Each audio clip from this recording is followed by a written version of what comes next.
Hey there, it's Gary Parrish. Welcome back to the CBS Sports Eye on College Basketball Podcast, where we sometimes discuss camel fighting dodo birds. Leaky Black Matt Norlander is here with me. If you're watching on YouTube, you know what to do with the like button. Shouts to Brandon Davies. And if you're not subscribed to the CBS Sports College Basketball YouTube channel yet, please also do that while you're here. Let's get into it. Big headline from Norlander on Wednesday morning. The Players Era Festival. It's now official. It's going to be in Las Vegas later this year during the week of Thanksgiving, and it's going to be lucrative for the schools that are involved. We're talking about Alabama, Creighton, Houston, Notre Dame, Oregon, Rutgers, San Diego State, Texas A&M. Each of those schools is going to get $1 million of NIL money just for participating. Norlander, you handled the reporting on all of this. So what else do we need to know about this first of its kind season event that's happening later on this year? Yeah, so a few things to dig into with this. We actually haven't talked this. I first reported on this like 5 weeks ago or so. But with the cadence of how the story rolled out, in addition to our podcast schedule, we actually haven't really talked about this on the show yet. So the official announcement that this was going to be happening came out on Wednesday, and we got a few additional details. But there's a couple of talking points to touch on with this. I'll get to the basics. I want your thoughts, and then we'll get to the skepticism that continues to exist over this event and its long-term viability, which I think are all very fair questions there. So GP gave you the 8 teams. It will be played the week of Thanksgiving this upcoming season. The plan as of now, I believe, is the Tuesday, Wednesday, and Friday of Thanksgiving. Those dates have not been finalized. In part, I was told because the broadcast partner, which has not been announced yet and is going to be on a streaming service, I don't know which one yet. Apparently, there might be some desire to have basketball on Thanksgiving. I don't know. There was that, and then there was, I think, a hang-up with the MGM Grand Arena, which is where most of the games will probably be played. The building was booked through another promoter for one of those days, so they still have to sort all that out. But it'll be happening the week of Thanksgiving. This is another huge basketball event scheduled for next season that will only increase the amount of college hoops the week of Thanksgiving, which obviously has huge basketball vibes in addition to all the football stuff that happens that week. The matchups that will start will be out of 2 4-team brackets because you'll notice there's Alabama and Texas A&M in this thing. There's 2 SEC teams. Current MTE rules for the NCAA do not allow for teams from the same conference to face each other in an MTE, barring extreme circumstances. And so you'll have Houston playing Alabama, which is a huge matchup right off the bat, and then Rutgers playing Notre Dame in one bracket. And then you will have Creighton versus Oregon. You'll recall those two played an amazing game in the tournament just this past season. And Texas A&M will play San Diego State. Those teams will play 2 games apiece in bracket play. And then the winners of those, the teams that go 2-0, everyone will play 3 games, but for the purposes of what we're talking about here and what matters most, which is the NIL money, that's $1 million. They will play a neutral site event that is technically not connected to the MTE. Although again, people are like, they're gonna let the NCAA is gonna let them do this. Apparently so, because compliance people have been scouring over this thing for months. And the winner of the championship game, if you will be given another $1 million in NIL earnings opportunities for the players. It is a mammoth event. It's 8 teams this season. They are planning to bloat this thing to at least 18, if not more, starting in 2025. The press release that came out on Wednesday purported a 5-year plan to play this in Las Vegas. 7 of the 8 teams we mentioned before are signed on for 3 years. Everyone except Oregon, which is currently committed to the Maui Invitational in 2025. But Houston, Rutgers, Creighton, A&M, Bama, all those, they're all committed to playing this thing for 3 years. Other teams that were formally announced to be playing on Wednesday that I had previously reported were Gonzaga, Michigan, Syracuse, new teams to the field were St. John's and St. Joe's. They're already in.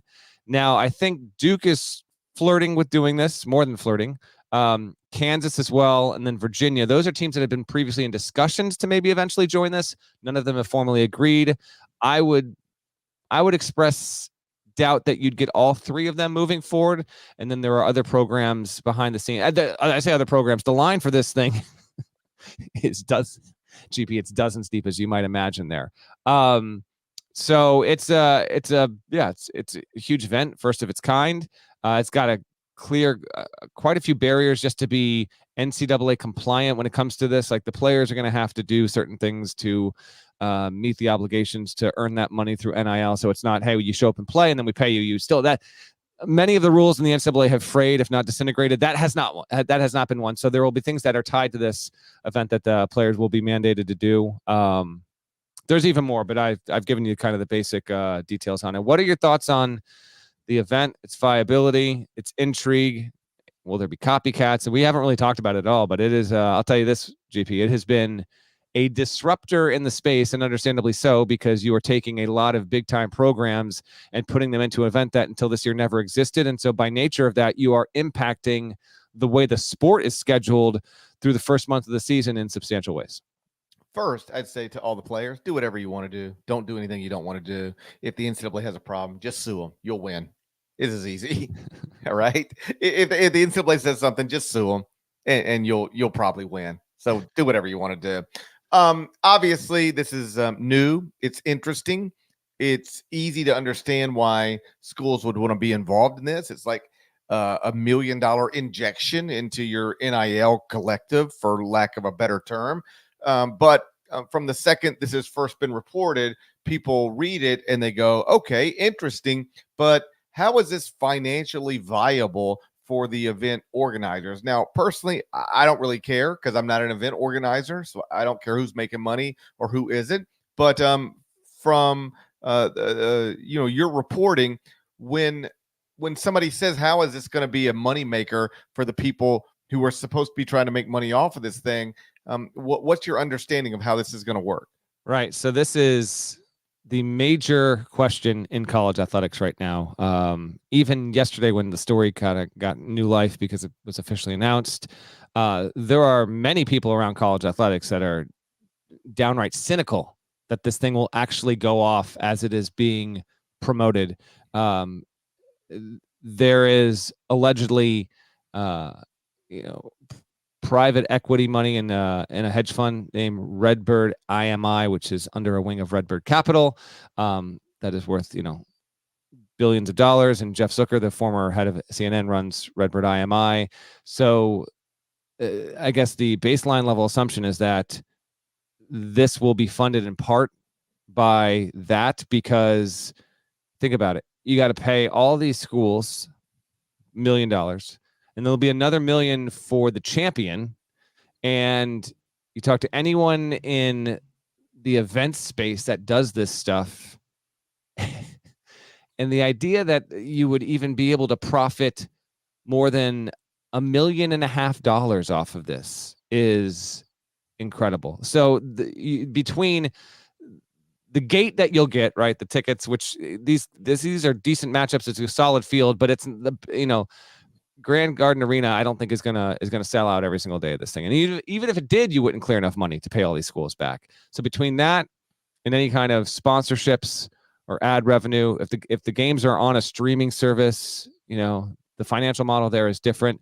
So understandably so, like, there are a lot of questions about, all right, when we actually get to the time to hold this thing, are these schools going to be paid what they should? Because another aspect of this, don't want to get too into the weeds on this stuff, but there have been a couple of like notable standalone games in the past 2 years where it was, Team A versus Team B at a neutral site, and a specially promoted game run by one of these independent third-party operators, right?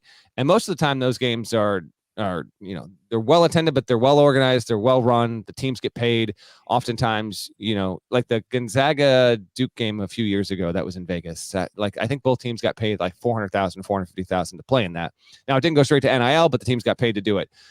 There have been instances lately, although these stories don't really get out publicly where teams were either not paid full what they were told they would be paid or just barely paid at all. And so because that has kind of been a thing that has surfaced, it only increases the skepticism around this event and particularly the long-term viability. Because you talk about going from 8 teams. Okay, can you scrounge up, the 13, 14 million that might be necessary to make this happen and clear all the checks and all that, to going to 18 at least, 18 teams moving forward.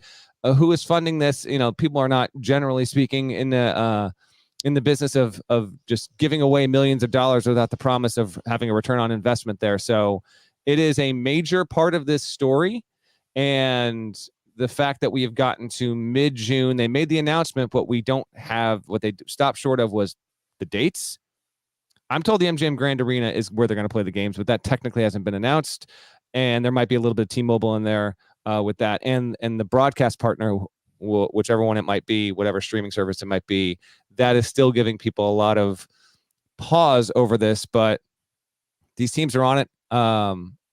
I've been told by a number of teams that have, they have compliance people and associate ADs who look deep into this, that have vetted the whole thing. Hey, they're on board. I'm kind of with you. Hey, this is a fascinating event. If it is successful, I think there's a chance we could have copycat events that are that won't have as big of fields, that won't have as much money, but you are giving schools and teams an opportunity to be given all this NIL money, and it's just less money they have to go and beg super rich people around their programs. And that more than anything is the lifeline. I mean, there are coaches in high major leagues right now that have been begging to get into this event, and there's just not the room for them. And so, they're left to their own devices to continue to try and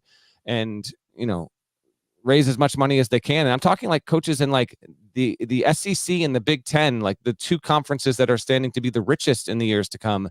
So yeah, this has been a major disruptor, and I still want to see how they can actually afford to wind up paying all these schools and keep a business model that is successful in the years to come. But 5-year plan it is, and it will be fascinating to see how this rolls out. Because if it is somehow successful, you have GP. I mean, if this goes to be 18 plus teams in 25 and beyond, like this is the premier event in the early part of the season. There's no denying it. They want to do group stage play a la FIBA World Cup and FIFA World Cup action, where you'd play a couple of games and you'd move on to a single elimination bracket play. Like there's a major vision here where if they come through on it, if they do, then yes, you'll have a sport changing event that gets introduced and becomes a mainstay on the calendar. It's easy to understand why schools would want to be involved in this. You talked about at the power conference level, even the SEC and Big Ten, members of those conferences are trying to figure out how to get more NIL money. Based on conversations I've had with people, even within those leagues, there's big gaps between one school to the next. So like I had one coach in a power conference tell me that he's operating with an NIL budget of around 1.5 million, but he knows somebody else in his league has an NIL budget of around 5. Yeah. And Seth Greenberg was talking about all of this stuff on ESPN earlier in the week as it pertained to Dan Hurley remaining at UConn, and how can UConn continue to compete dollar for dollar going forward. And Seth said from conversations he's had with people, normal NIL budgets have gone just in a matter of a year or two from like $3 million to like $7 million. Like it's really been pushed pretty high pretty quickly. And so some of these schools aren't equipped, even the ones from the Big Ten and SEC, to have all this money to compete right now. And this is a way to increase that. So it's obvious for me why schools are lining up, as you say, to be involved in this. It is less obvious to me how it's going to be financially viable going forward. But like I said, I don't know why I or you should care about that. It reminds me a little bit of the conversations about Overtime Elite when it first became a thing and was throwing contracts at people. You would hear folks say, I don't understand how they're going to make the money back to cover all of this stuff. And then, somebody'd pop up and say, okay, but who cares if they're putting the contract in front of you and the checks are going to clear for now? just if you want the money, take the money. And you can let the people 4 years younger than you worry about whether it's going to be here in 4 years. But the money's here now. Take it if you want to. This feels a little bit like that. I can't predict the future, but it's pretty clear the money's here right now. So why not take it? Yeah,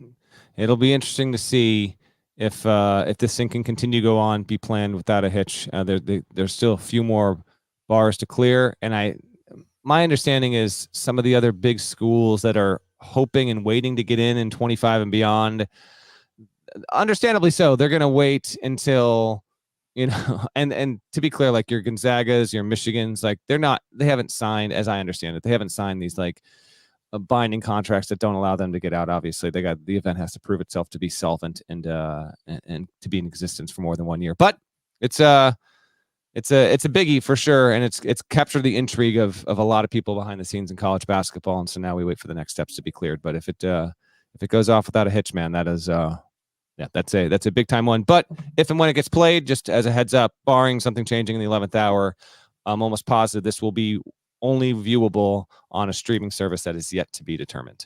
You want more details? You can find it. The story is posted right now, cbssports.com. Let's move on. Our dribble handoff this week had an interesting question. Who's the college coach you could see actually making a move to the NBA sometime soon? I went with a familiar name. We'll discuss that next. But first, a word from our partners. An unsub.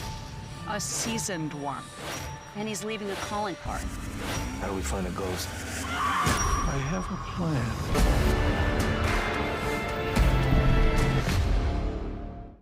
I don't know where Knuckles is. He's gone, bud.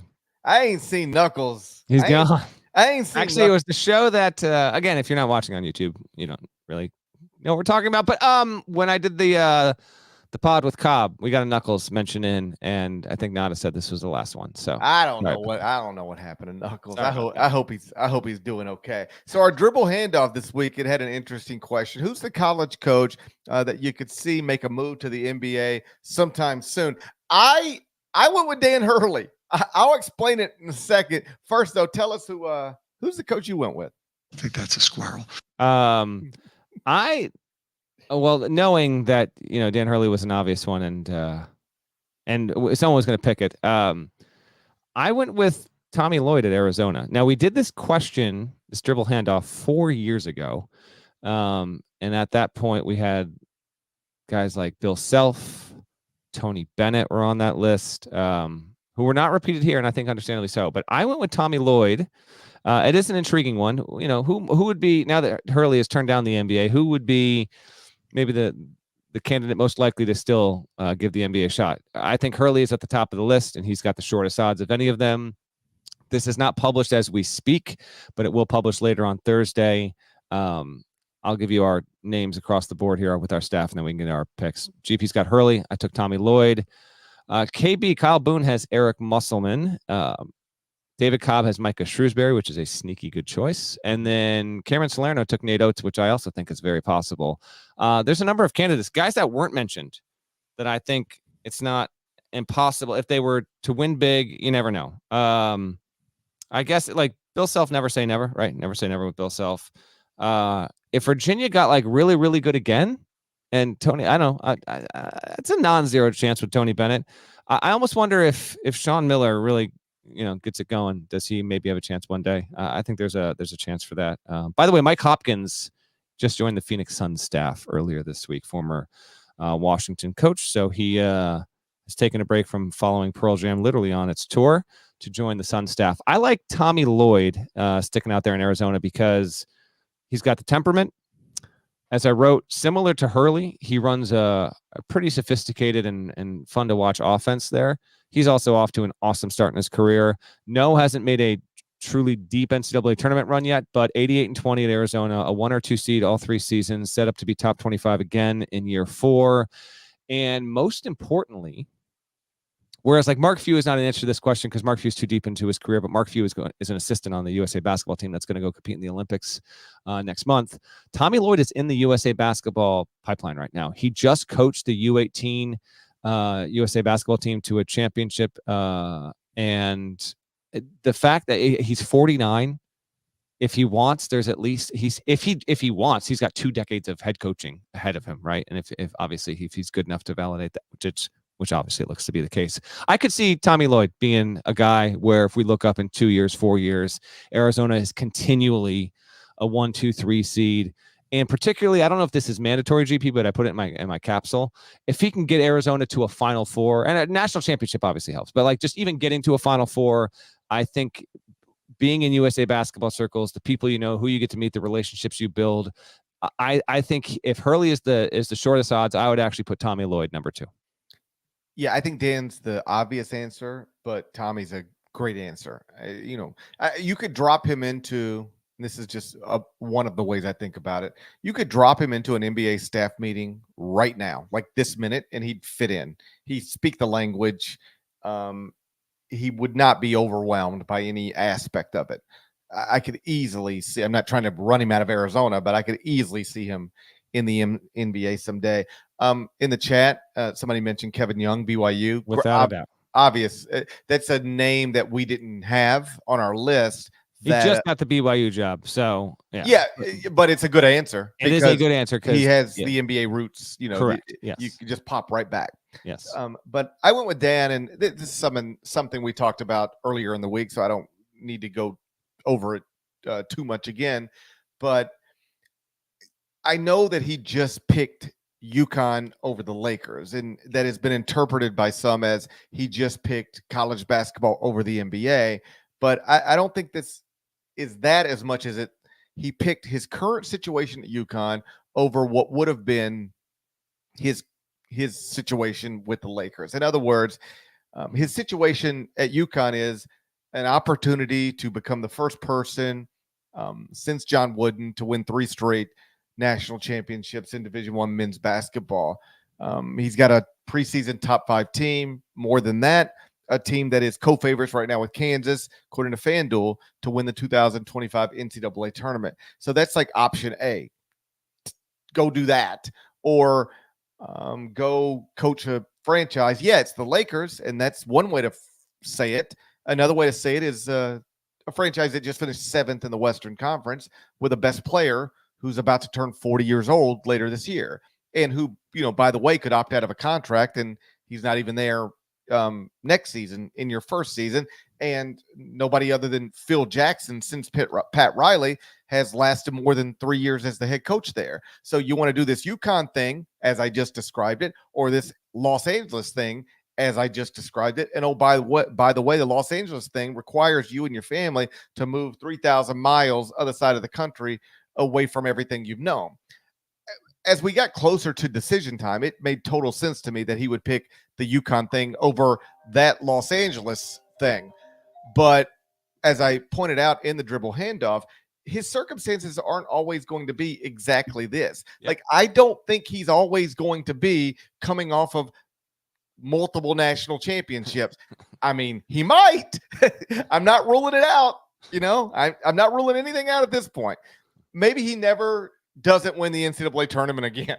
Maybe just every year and so he's always coming off of back to something, right? I'm not ruling anything out. I've been watching the same tournaments you've been watching the past 2 years. It took me longer than most to recognize what was happening. I admit it. I tried to tell you. I admit it took me longer than most. And to that, Dan Hurley says, I think that's a squirrel. You were a squirrel, is what you were. I accept it. All right. I really like Purdue. You know how I felt about Purdue. I looked up one day, I was 60% Boilermaker. It was a weird thing to go through. All right. So it took me longer than most to get where everybody's at. But I'm here now. I see it. Maybe they win every NCAA tournament we have going forward. All right. But it's reasonable to assume they might not. Which means that he won't always be coming off of back-to-back national championships with an opportunity to win a 3rd straight. So his UConn situation will change at some point going forward. And also the situations of the franchises that are going to pursue him will be different. I suspect whether it's a year from now or 2 or 5, at some point, an NBA franchise that is set up better to win bigger immediately will pursue him. An NBA franchise B that is more geographically sensible for his family that will pursue him. And maybe he didn't have a preseason top 5 team coming back. Maybe he's not coming off back-to-back national championships. And those things combined could lead to him actually making the jump that some people thought he was ready to make right now. Yeah, I agree with you took the scenic route, GP, and I agree with what you've laid out there. And I did think I did an HQ hit on Tuesday. I expect us to be next April back in the Dan Hurley watch conversation, because I expect UConn to be a really good team, and I expect UConn to be either a number 1, number 2, or number 3 seed most likely in the tournament next year, and with that to probably win at least 2 games, and that's going to do nothing to damage Dan Hurley's case to be an NBA coaching candidate. So this, and UConn fans take that exchange obviously. Like, you were spared him leaving now. Speak of the devil. This dude is literally calling me. Yeah, I'm saying right here on the pocket. He's literally calling me right now. Unbelievable. The universe is very weird. Send him straight to voicemail. Should I send Dan Hurley to voicemail right now? Send him straight to voicemail. He's getting sent right to voicemail. Say if you don't text him straight to voicemail. Text if you don't have time for Jeannie Buss, we don't have time for you. I'm not texting him that. That's what I would text. I'm not texting him that. That's too funny. That's too text. funny. If he can reject Jeannie Buss, you can send him to voicemail. I think that's fair. Not doing that, but that is spooky. Anyway, I think we'll be in that conversation with Mr. Hurley every year going forward. It's gonna be real weird if he was calling you to tell you he's decided to change his mind. And what if that's the case? He's gonna go coach. He's like, what if I just missed the scoop, Matt? What if I just missed it? Matt, I've had second thoughts. Hey, it's yeah, because he's giving it to me. Yeah, that's how that's going down. Actually, as we're podcasting, literally, by the way, Woj tweets sources: JJ Redick will formally interview for the Los Angeles Lakers coaching job this weekend. It's about time. And a strong performance is expected to move him to the forefront of the franchise's search. So, well, I would expect he has a strong performance. He performs strong, doesn't he? He performs strong. I can't speak to JJ Redick's performance indicators, but every time I've seen him speak, I seem to think he performs pretty strongly. I think he's going to perform well. I think he's a good performer. Oh man, that's too funny. By the way, that as an aside, that will be fascinating to see if JJ Redick gets the Lakers job. I think that's cinema and all that good stuff. That'll be good theater. And it's good for us. It suggests we might have a bigger future than we think. I agree. I mean, I agree. I agree. I like it when good things happen to podcasters. Yeah. I mean, maybe not the Cavs this year, but you never know. I don't know that we can go straight from, the podcast and boot to the Lakers, but can we get can I get an interview with the Jazz? Oh, you're still sticking NBA regardless. Okay. I didn't know if you were hoping maybe to parlay this into a vacancy in the American next season or something like that. Okay. No, I'm aiming higher. No. I'm aiming higher. Perhaps not for the most glamorous franchise in the NBA, but I wouldn't mind getting a sit down with the Magic. I think they're doing all right now. Oh, trivia time. Yeah. Paulo. Huh? No. Okay. But to our audience that is very dialed into both. Knuckles. Can you name the head coach of the Orlando Magic? Yeah. Brian Hill. I think in the history of the Brian Magic. Hill was the coach of the Magic when they went to the finals in 1995, people. I think in the history of the Magic, that's the only coach I know. No. I think so. Jacques Vaughn. I don't know. You got no chance here. Jamal Mosley. Yeah, of course. I'm going to give you right now the list of the Orlando Magic's head coaches in the history. At trivia time, how many head coaches? The Orlando Magic. All right, trivia time again. What year did the Orlando Magic become a franchise? Oh, that was 1987. You're close. 1989. Yeah. How many head coaches have the Magic had? One, Brian Hill. Stop. He's the only one. Well, trivia time. How many times has Brian Hill been the Orlando Magic's head coach? I think like 7. It's twice. All right, Matty Gukas. Matt Gukas was the first. I remember that. I once went to multiple games as a child in the Kissimmee area where I lived in Florida as a younger child. I saw multiple Bulls Magic games with Matt Gukas leading the way there. So when I think Orlando Magic, I don't think Brian Hill. I think Matty Gukas. Matt Gukas, Brian Hill, Richie Adebayo. I feel like Scott Skiles should have coached him, whether he did or not. We're getting there. Hold on. Okay. Chuck Daly. What? I didn't believe Doc Rivers. Come on. You remember when he coached the Magic, Doc Rivers? Oh, sure. Sure. Johnny Davis, Chris Gent, Brian Hill, back in 05 to 07. That's my guy. Stan Van Gundy. Oh, yeah, of course. I didn't remember. He used to fight with Dwight Howard. Correct. Remember that clip where he's talking about how much Dwight Howard hates him or something like that? And then Dwight Howard walks up on it, doesn't even know what's going on? Yes, I do remember. That's a good one. It's amazing. Jacques Vaughn. I knew Jacques Vaughn. James Borrego coached the Magic for 30 games in 2015. And then the moment you've been waiting for. Yeah. Scott Skiles. I knew it. One season, Scott Skiles. Frank Vogel. I got to be honest. I had no idea Frank Vogel coached the Magic. Frank Vogel has coached everybody. Yes. He's still under contract for everybody. Frank Vogel gets paid for 30 franchises right now. He has direct deposits every day from somebody. Steve Clifford and now Jamal Mosley. 14 coaches since 1989 for the Magic. Isn't it wild? You say Steve Clifford, all these guys, they just coach everybody. They all coach everybody. Can I get some Budenholzer with that? I hear you, man. I hear you the whole way, man. It's the same 50 people coaching every NBA franchise. Oh, man, that's like too once good. you get in, you're in. Like that's true. It doesn't even matter if you're good. It's just like once somebody says you you're can in do the this, ecosystem. I know. Yeah, then it's like somebody else thinks you can do it. We got people talking about James Borrego being a candidate for the Lakers. It's like, sure, why not? Why you say not? so. I mean, he's had a job before, so I don't know why we would he's done it. I mean, he had a job before. So I don't know why we wouldn't give him the job again. No wonder they're starting to look at podcasters. I mean, what are your options? You can either hire somebody everybody else is already hired or a podcaster. Those are the options. It's either JJ Redick, me, or Alex Cooper. Who do you want to coach your NBA team? Me, JJ, or Alex? Or Doc Rivers, who's I think on team number 9. So yes, exactly. Yeah, the Doc Rivers. It's basically at this point, if you're an NBA franchise, you got to hire me, you, JJ Redick, Doc Rivers, Alex Cooper, or Joe Rogan. That's where you're at. That's that's your candidate pool at this point, or Steve Clifford, obviously. Oh my gosh. Where were we? I don't know. By the way, you're bringing up Alex Cooper.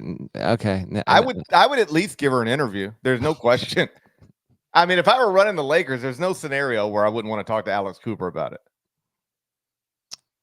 In fairness, if I run in anything, I'd want to talk to Alex Cooper about it. All right, there we go. There's where it is. Well, you can read our triple handoff. It will publish on Thursday at cbssports.com. Dan Hurley, Tommy Lloyd, Eric Musselman, Micah Shrewsbury, Nate Oates, and Kevin Young's a good one. He did say that he wanted to take the BYU job because he wanted, time to be able to dial back, not have long seasons, spend more time with his family. So I think he's a great candidate. Mark me down for Kevin Young with BYU for at least 4 years, though. So we'll see on that. I think we got one more topic, GP. One more topic, and it's a sad one. Another loss for the basketball world this week. Obviously, Jerry West passed at the age of 86. We'll spend a few minutes on that next, but first, another word from our partners. There's some new players in town, and they brought the plague. You got my attention. You don't want that. Robin of Kingstown. Mayor of Kingstown. New season now streaming exclusively on Paramount Plus. That stuff on Wednesday morning. Jerry West, one of the greatest college basketball players of all time, one of the greatest professional basketball players of all time, one of the greatest sports executives of all time, died Wednesday at the age of 86. It comes just 16 days after Bill Walton died at the age of 71. So that's like two giants of the sports world, both of whom did most of their significant work in Los Angeles. Before becoming an NBA star, Jerry West was a standout at West Virginia. He was a 3-time All-American, a 2-time Conference Player of the Year. He led the Mountaineers to the title game of the 1959 NCAA tournament. They lost that game, but he was so awesome that he was still the most outstanding player of the Final Four without winning the national championship. He was the Final Four MVP, most outstanding player in a season where he didn't win a title. Later, he was the NBA Finals MVP in a season when he didn't win a championship. Beyond that, we're talking about a guy who was a 14-time NBA All-Star, like All-Star every year he played, 10-time first-team All-NBA, Olympic gold medal, 1960, NBA championship, 72, and then he won 8 championships as an executive. He was a 2-time executive of the year, first in 1995 with the Los Angeles Lakers, then in 2004 with the Memphis Grizzlies. I could sit here all day and run you through the accolades, but I think everybody understands we're dealing with a legend. He's a logo, for crying out loud. Just Norlander, Jerry West. Yeah. I heard some people make this point on Wednesday. I don't dispute it. Who has had a larger impact as a player and an executive in the history of anything than this guy? I think if you're putting a list together, he might really be number one. He is number one. And if you look at the totality of the impact he had on the pro game, you can easily build an argument. Like, Jordan was a global phenomenon. And so as a player, Jordan's marketing appeal and helping explode the game, on the heels of what Larry and Magic were doing, is probably number one. But with Jerry West being a 14-time All-Star, a major player on a Lakers team that, yes, it got knocked out of the finals by the Celtics 6 times, ultimately did win a championship, is the damn logo. Although I think some people realize this, if you're unaware of this, the NBA has never, and I suppose will never, officially or formally acknowledge that, because they have used his likeness without paying the man for it. What I'm saying is NIL for Jerry West, it's about damn time. But the NBA is never going to do that. Well, everyone knows the deal. Everyone knows the photo it was taken from. He is the logo. It's incredible. He's actually spoken about how he was uncomfortable with even being the logo because he carries a great reputation for carrying just so much humility about him.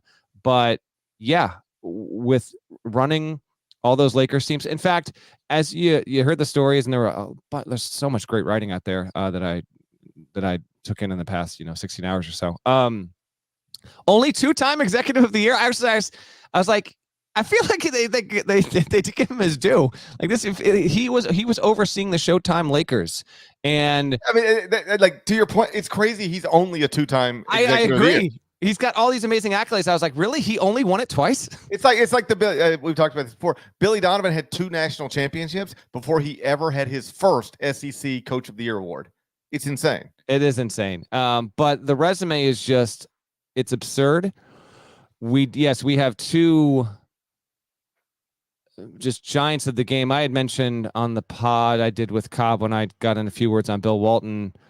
I don't know if there was anyone across all walks of basketball that was more beloved than Bill Walton, okay, and what he became to be because of how many lives he touched, how friendly he was to everyone.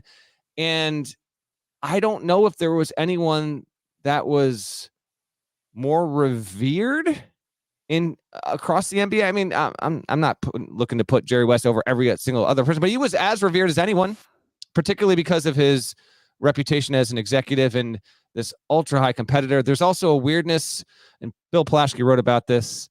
The fact that he had the falling out with the Lakers, almost 25 years ago, and that never got patched up, which is, now that he's gone, certainly doesn't sit right, because he is for many people, he is considered the quintessential Laker because he spent his entire career there, was a 14-time All-Star in all 14 of his seasons there, guided them to the championship in 72, and then, became coach and only did it for like 3 seasons and then thought, you know what, Pat Riley might be the guy to do this, and so I'll move into the front office. And it wound up being brilliant because we saw what happened with the Lakers in the '80s with on the tail end of Kareem's career, but with Magic Johnson guiding the way, and the rest is history and all that. But lived to 86, and I wanted to bring up his college stuff too. Born in West Virginia, had spoken about this.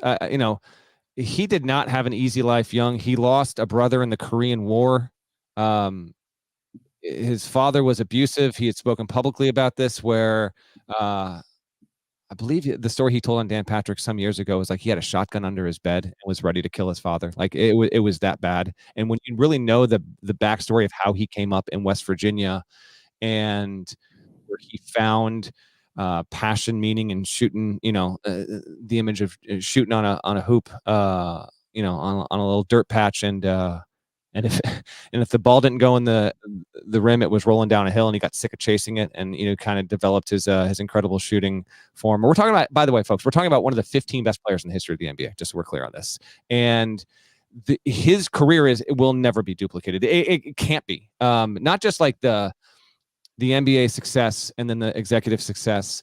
I'm talking like we're never, ever, ever going to see a player again that gets the Final Four MOP from a losing. Like Edie didn't get it, and Edie had as strong of a case this year as anyone, and he still didn't get it. He got it then, when they lost to Cal. Then he got it in the finals. That's never happening again, and it speaks to just how great of a player he was and how well respected he was. And there was, he definitely, for as great as he is considered, endured more high profile losing, I guess, than any great player, than maybe almost any great player ever. Because just to get to the finals year after year after year after year and keep getting knocked out by those great Celtics teams with Russell, and then to finally win the championship. And then, ironically enough, in a bittersweet way, like Elgin Baylor did not return to the team that year, so he didn't win the title of the year that West finally did. But it all started at West Virginia, where his career averages 24.8 points per game, 13.3 rebounds. The team went 26-2 when he was a sophomore, no freshman eligibility, of course. 29-5 as a junior, 26-5 as a senior. He's been regarded as the greatest athlete to come out of the state of West Virginia, and obviously that's more than fair. And it's just so much of the lore of that program. It stems back to getting Jerry West, who, when he was 16, 17 years old, even at that point in the 50s, when recruiting was eons from what it is now, had no shortage of scholarship offers from the most important programs in the country, but he chose to stay home, and in doing so helped build the lore of West Virginia's basketball program, and to take them, all the way to a championship game. No, did not win.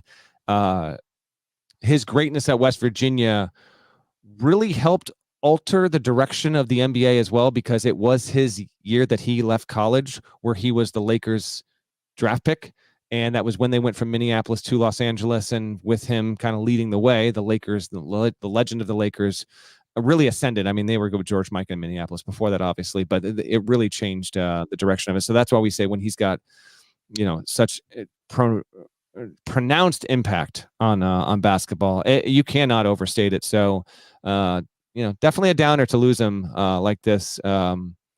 But I have seen, I think people in the chat have even seen, I get it. It's a quirky little joke. He hates the Celtics and always did. Like, he'll talk about how he would feel uneasy, like flying back into the city because of all the losing there. And so for him to check out, before they can win another championship, so he doesn't have to watch this, I get it. I get it. But it's basketball world lost a mammoth figure. I don't know how much I remember being in his presence a couple times, GP.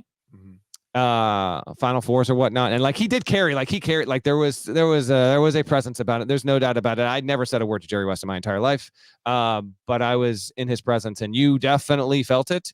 I'm wondering if you, because of his work with the Grizzlies, I don't know if you'd ever got a chance to interview him, or what your paths might have been when they crossed with the great one.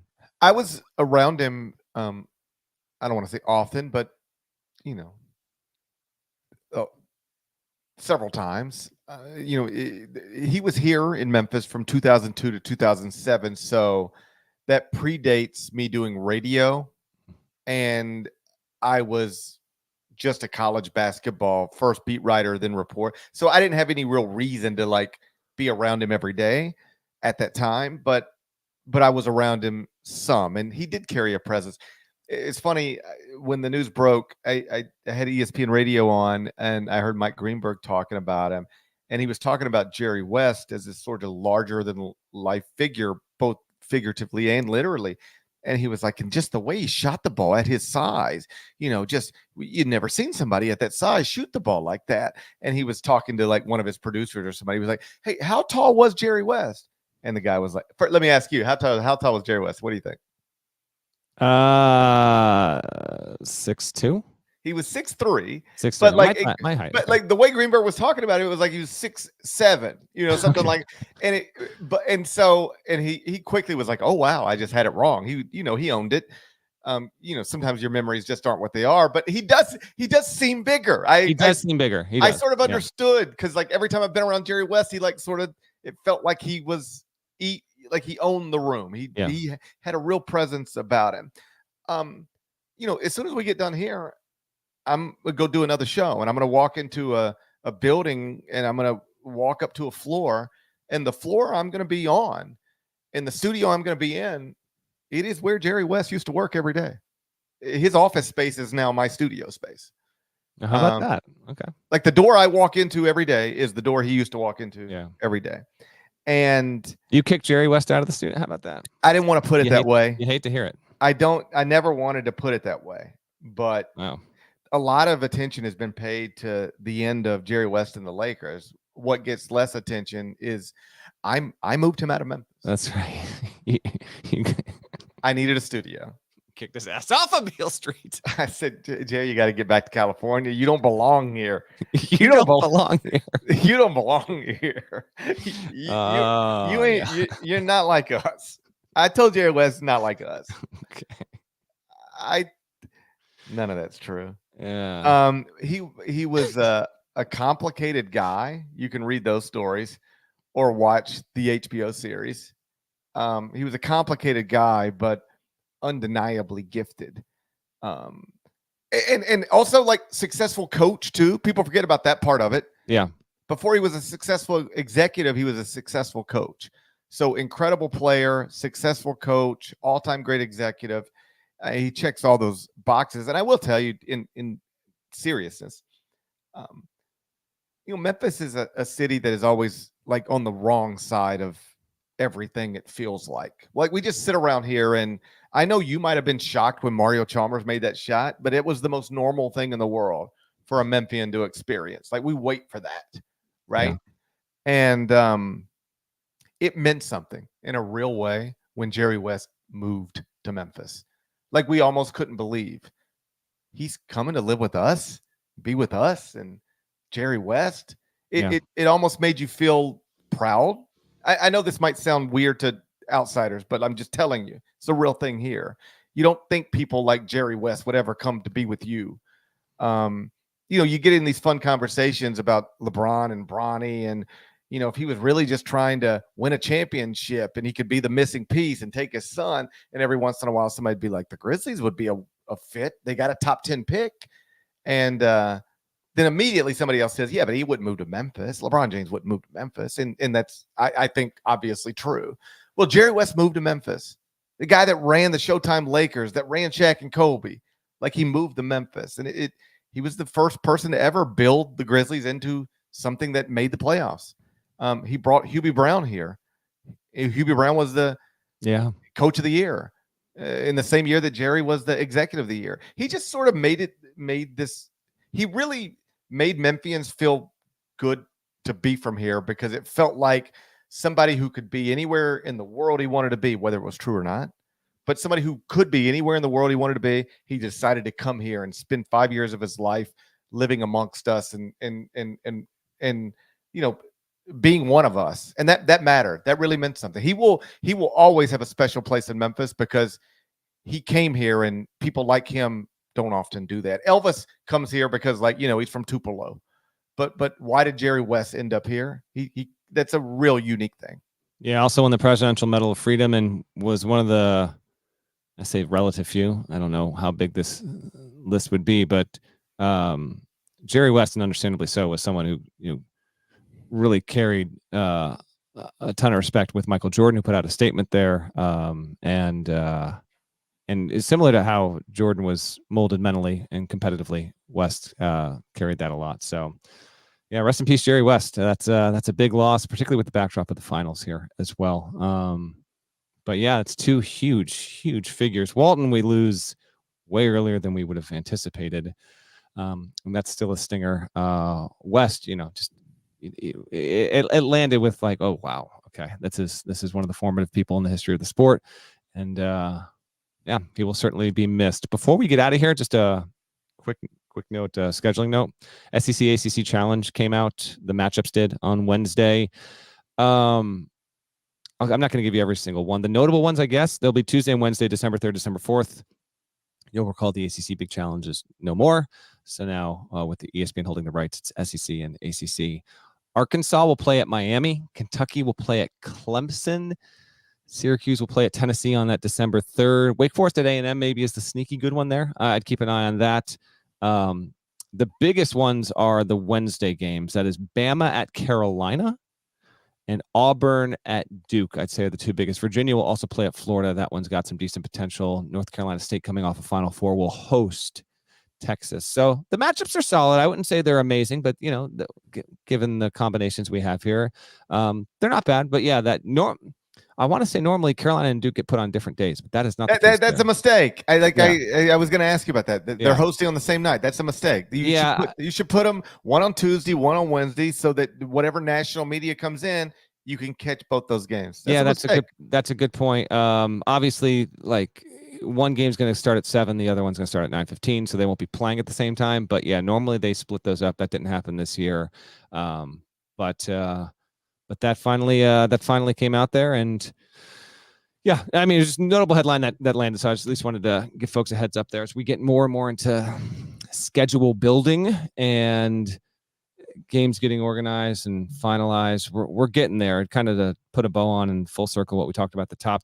Even the nature of the NIL event that's happening in Vegas and it bringing teams in, it has actually pushed the cadence of schedule building and delayed it a little bit by, a few weeks, a month here, a month there. So if you're really in the weeds on this stuff and a diehard college basketball fan, you probably would have noticed that we don't have hardly any teams, even high majors, that have announced their schedules yet. And usually by the time we get to mid-June, you've even got a handful. That hasn't been the case. So we'll get more and more of that as we get into July.